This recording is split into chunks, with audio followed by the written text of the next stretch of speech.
Hi and welcome to the Geek Legion of Doom. This is a superhero review, and today I'll be having a look at the new Superman film, or animated film, Superman Unbound.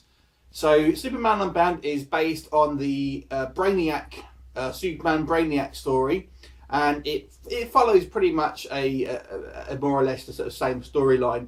So this story takes place not long after Supergirl has been to Earth, and I think like they mentioned in the film, I think it's a few months since she's been on Earth, and she's just kind of really acclimatizing. Not everyone knows sort of who she is. There's a scene early on in the film where you have some type of armed criminal sort of attacking Metropolis because they think Superman's out of town, and it's Supergirl that sort of stops them.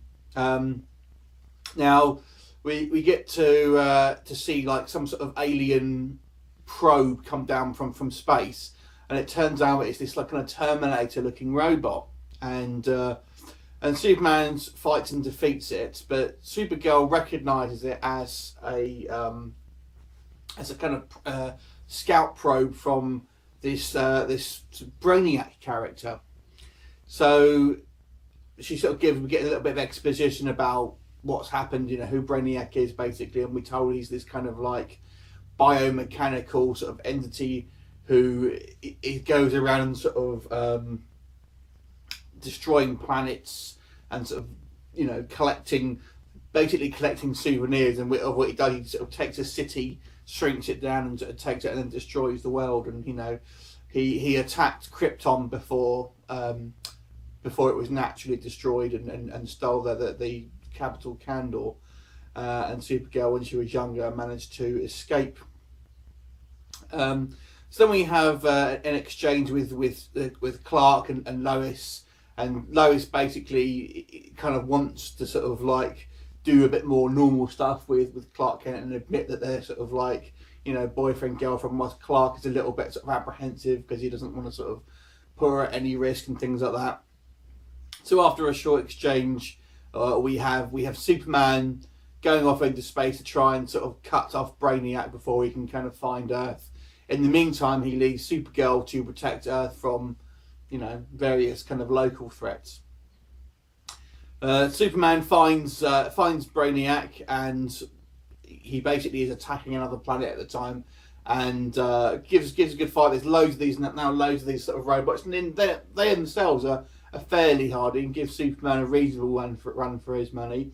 Eventually, he sort of goes into Brainiac's ship, and fight. Sort of manages to sort of confront Brainiac himself, who looks quite impressive. He's kind of all wrapped up in this kind of like sort of the sort of technology of his ship, and kind of like cords coming out of his head and sort of attached to the ceiling of the ship and things like that.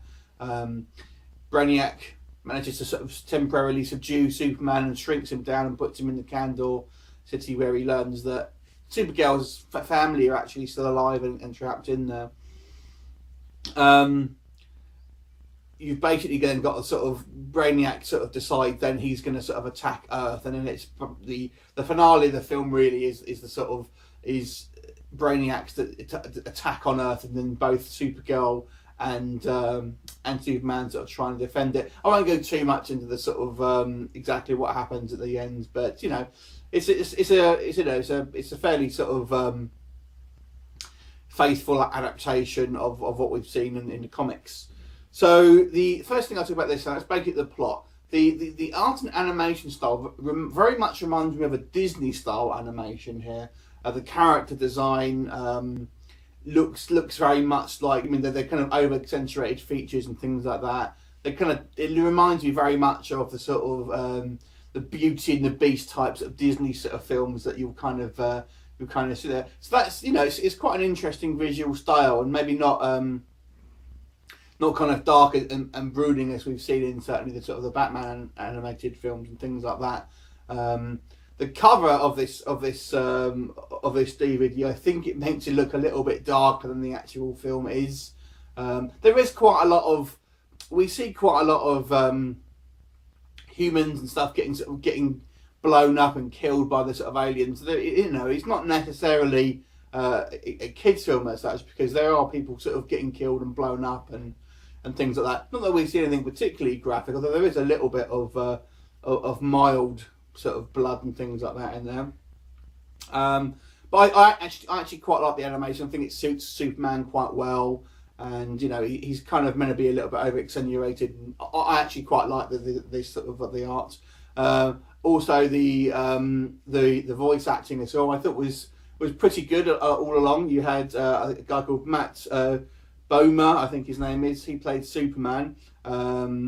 You have Molly C. Quinn playing Supergirl, and John Noble playing Brainiac. So I thought they all did you know, a good job on their respective characters. Haven't got any complaints there, to be honest with you.